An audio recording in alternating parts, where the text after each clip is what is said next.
Hello दोस्तों, आपका स्वागत है मेरे YouTube चैनल ASR दी एक्सपर्ट में। और जैसा कि आप जानते हैं कि लॉकडाउन का सिचुएशन चल रही है। पिछले मार्च के महीने में भी हमने 10 से 12 दिन का लॉकडाउन देखा।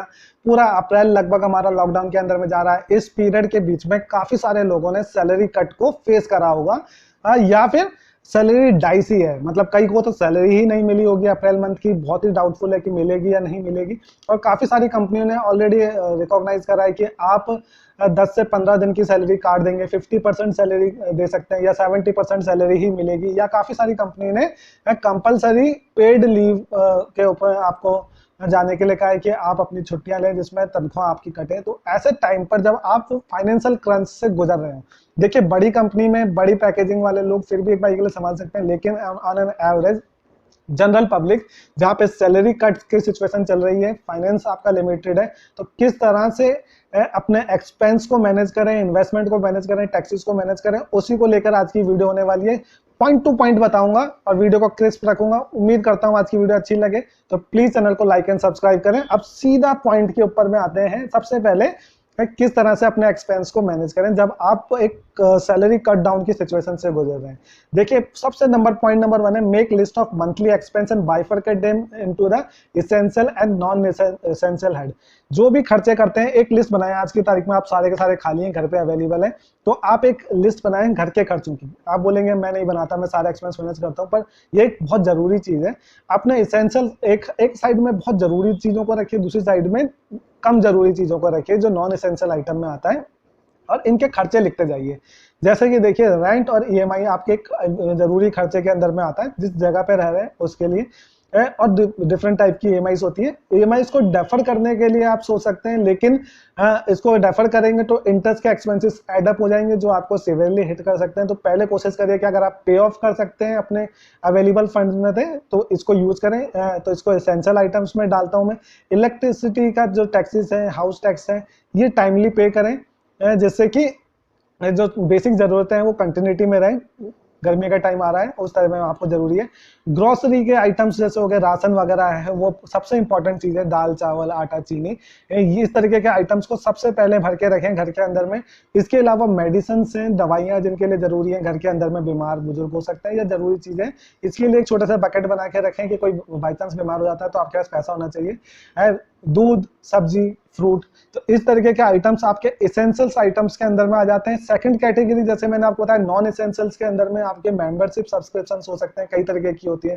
कईयों ने मैगजीन्स के सब्सक्रिप्शंस ले रखे होंगे मंथली बेस पे, जिम की मेंबरशिप होगी जिसमें आपको पे आउट करने के लिए होगा, कई डिसकंटिन्यू नहीं करना चाहते।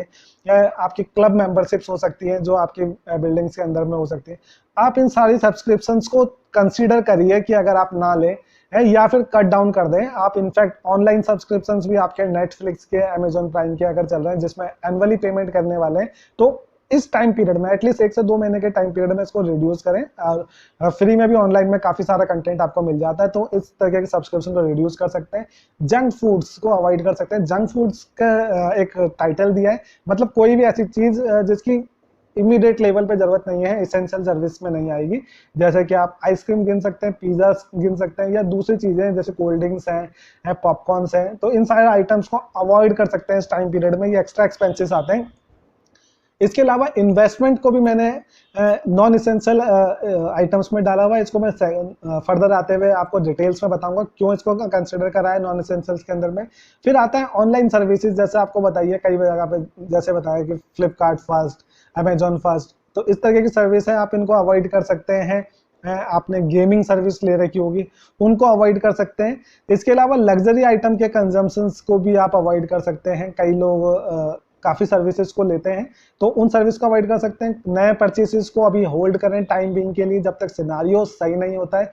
जरूरत हो सकती है कुछ आइटम्स के लेने की आपको, पर कोशिश करें कि अभी इस समय कोई भी तरीके की नई परचेसेस ना करें। अब आता है सेकंड नंबर पे। ये तो पॉइंट नंबर 1, आपने एसेंशियल्स आइटम की लिस्ट बना ली। एसेंशियल्स में कुछ आइटम रखे, नॉन एसेंशियल्स में रखे। अपनी जो फंड है सबसे टॉप लाइन पे अपने अवेलेबल फंड्स को रखें, जो सैलरी आपकी आने वाली है उसमें से माइनस करिए एसेंशियल आइटम, कितना पैसा बचता है उसके अकॉर्डिंगली हम देखेंगे कि किस तरह से फंड को मैनेज करना है।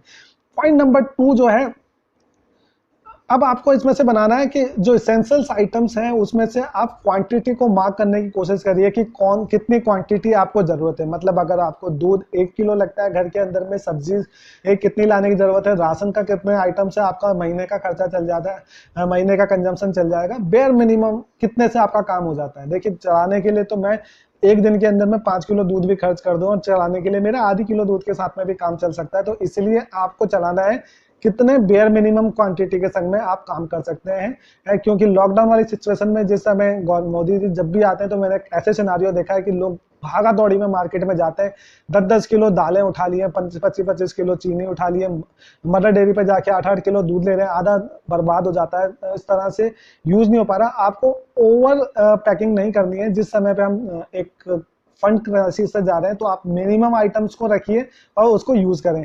इसके अलावा आता है थर्ड पॉइंट, सबसे इंपॉर्टेंट पॉइंट है हमारे उसमें, improve your negotiation skill and try to negotiate everything and look for the best possible prices.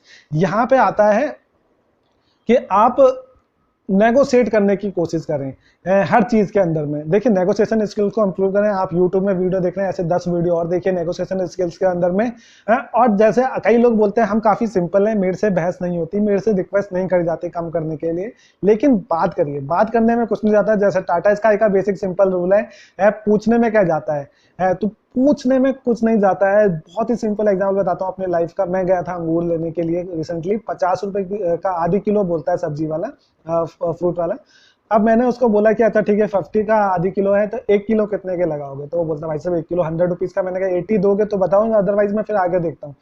थोड़ी देर उसने सोचा, ऐसा टाइम है कि उनको भी पैसा चाहिए, उन्होंने इमीडिएट बेसिस पर राजी हो गया, 20 रुपए बच गए। सोचिए टोटल एक्सपेंस में 20% का मैं प्रॉफिट कमा के आ गया। तो क्या जा रहा है, छोटी छोटी चीजों में आप अपना खर्चा बचाएंगे तो हमारा घर चल पाएगा। हर चीज में नेगोशिएट करने की कोशिश करिए, जल्दबाजी में कोई चीज ना करिए। अगर आपको लगता है कोई चीज महंगी चल रही है बिकॉज ऑफ अफवाह या इमीडिएट सिनारियो के चक्कर में, तो 1 किलो कोई आइटम लेना तो उस समय आधी किलो लीजिए। जैसे कि आपके दिन के वक्त में आपको फ्रूट्स और वेजिटेबल के प्राइस जनरली ज्यादा मिलेंगे इंस्टेड ऑफ इवनिंग जब मार्केट लगती है। अगर दिन में कोई जरूरत पड़े कोई सामान लेने की तो उसका प्रपोर्शन लीजिए, हाफ केजी लीजिए इस तरह से। तो नेगोशिएशन स्किल को यूज करें, प्रपोर्शन स्किल को यूज करें। नंबर 4 पे जो इंपॉर्टेंट पॉइंट आता है कि गोइंग फास्ट। देखिए जिसको भी हमने पैसे देने हैं, जैसे कि हम किराए पे रह रहे हैं तो हमको किसी का पैसा देना है। इसके अलावा मेरे ग्रोसरी शॉप के अंदर में कई जगहों पे आपका उधार में बिल चलता है कि महीने के ग्रोसरी के आपने पैसे देने होते हैं, तो वहां पे हो सकता है। या फिर आपने बैंक्स के लोन या ईएमआई देनी है, तो इन सारी जगहों पे अगर आपके पास में पैसा नहीं बन पा रहा है वो चुकाने का, तो उनके मांगने से पहले आप जाके पहल करें और खुद से जाके कन्फ्रंट करके बोलें कि भाई मेरे पास में इस तरीके का सिनारियो चल रहा है, आप मेरे को ड्यू टाइम दीजिए। 1 से 2 महीने के अंदर में लॉकडाउन ओपन होने के बाद में सिनारियो जैसे नॉर्मलाइज होता है मैं आपको पे ऑफ कर दूंगा। और आप यकीन नहीं मानेंगे, ये प्लान हमेशा इतना ज्यादा कारगर है, इतना बड़ा कारगर है कि ये आपको 100% सक्सेस देगा। आपके माइंड से टेंशन नहीं रहेगी कि भाई कोई मुझे फोन करने वाला है पैसा मांगने के लिए या किराया मांगने के लिए या इस चीज के लिए। आप अपना सिनारियो अगर आप पहले से रिप्रेजेंट कर देंगे तो एक ऑकवर्ड सिचुएशन से बच पाएंगे।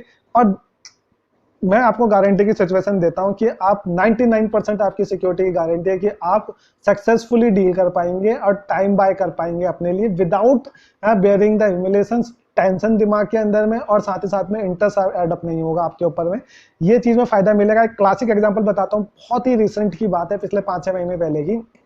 जी बिजनेस, जी कंपनी जो है आपकी, इतना बड़ा जी मीडिया हाउस है, उसके ऊपर में फाइनेंशियल क्रंच आए थे। उसमें इनके पास में जो बैंक्स की तरफ से नोटिफिकेशन आ गए, जिसकी वजह से आप जानते हैं कि विजय माल्या देश से भागे हुए हैं, काफी सारे जो लैंडर्स हैं वो भागे हुए हैं पैसे लेके।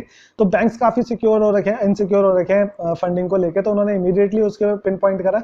बैंक्स उसको नोटिस देते इससे पहले उनके जो चेयरमैन है मिस्टर सुभाष चंद्र खुद ओपन अप होके मार्केट में आए। उन्होंने कहा कि मैं सबके पैसे चुकाऊंगा, मेरी वर्थ तुम्हारे लोन से कई गुना ज्यादा है और आई अश्योर यू कि मैं पेमेंट करता हूँ। मेरे को अपना बिजनेस बेचना पड़े, शेयर सेल ऑफ करने पड़े, कुछ भी करना हो, मैं आपके पेमेंट करूंगा। और देखिए उसका नतीजा क्या है, आज उस बात को साल भर बीत चुका है, सिचुएशन काफी हद तक कंट्रोल में है, कोई भागा दौड़ी की जरूरत नहीं है।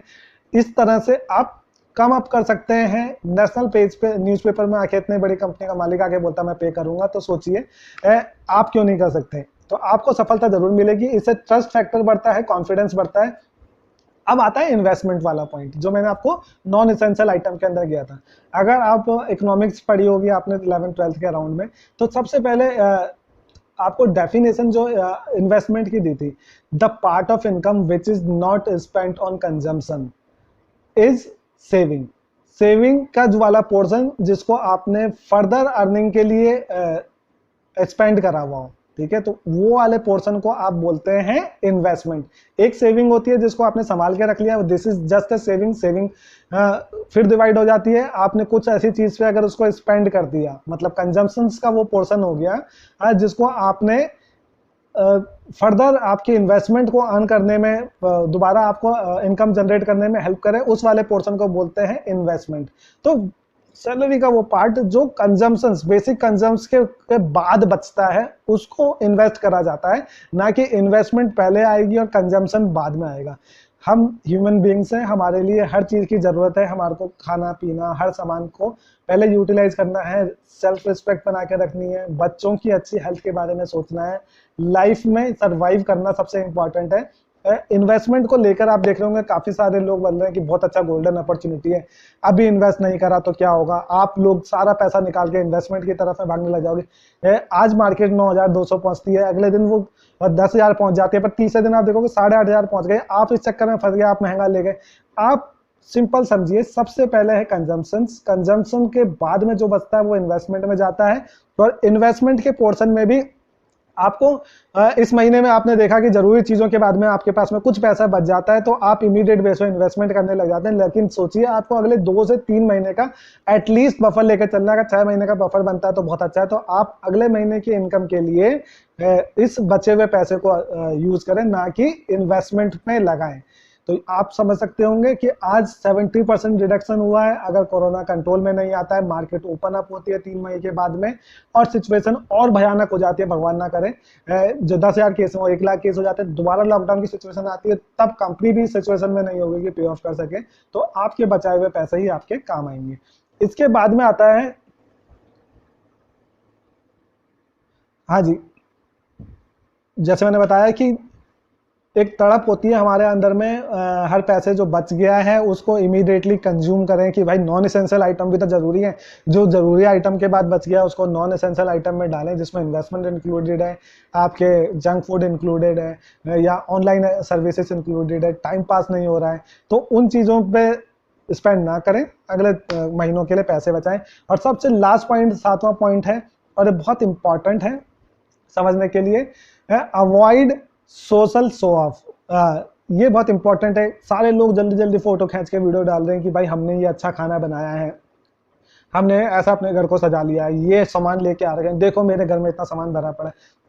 किसी भी चीज के पीछे ना भागे, सबसे पहले अपनी लाइफ है, अपने घर को रिस्पेक्टफुली चलाना सबसे इंपॉर्टेंट है। सिंपल लाइफ जिए, हेल्दी लाइफ जिए, अच्छे से वक्त को बिताएं। और इम्पॉर्टेंट बात यह है कि दिस टाइम शैल पास, मतलब ये वक्त भी गुजर जाएगा, वापस चीज नॉर्मलाइज हो जाएगी। जब चीज नॉर्मल हो जाएगी, बहुत ही खुशी के टाइम पे ढोल बजाने चाहिए, अदरवाइज नॉर्मल टाइम में एक सिंपल सांत्विक लाइफ को जीना चाहिए। उम्मीद करता हूं कि आज की वीडियो में मैंने कोशिश करी है अपनी तरफ से समराइज करने की, किस तरह से हम इस सैलरी कट डाउन के टाइम को यूज कर सकते हैं। हाँ, एक इंपॉर्टेंट पॉइंट और था जो मिस हो गया, सॉरी, इन्वेस्टमेंट के टैक्सेशन को लेकर।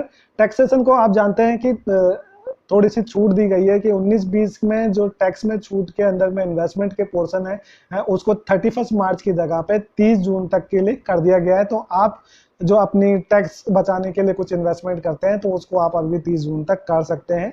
ये एक इंपॉर्टेंट सेक्शन है। लेकिन अगर आप 31 मार्च तक ऑलरेडी कंज्यूम कर चुके हैं एक लिमिट, जैसे एटीसी के अंदर में 1.5 लाख की लिमिट होती है और बाकी कई सेक्शंस के अंदर में जो लिमिट्स हैं, अगर आप उसको ऑलरेडी कंज्यूम कर चुके हैं तो नई फ्रेश इन्वेस्टमेंट 30 जून के बाद ही करना है। अदरवाइज ये वाले इन्वेस्टमेंट को 19-20 में ही काउंट करा जाएगा, 20-21 में शायद ये पोर्शन काउंट ना हो, 1 अप्रैल के बाद किया हुआ खर्चा 30 जून से पहले के पीरियड का। तो इस चीज को भी ध्यान रखें, टैक्स को भी ध्यान रखें, हर चीज को यूज करें, उधार ना लें इस टाइम पे, जितना हो सके अपने रिसोर्सेज को यूज करने की कोशिश करें। Thank you very much.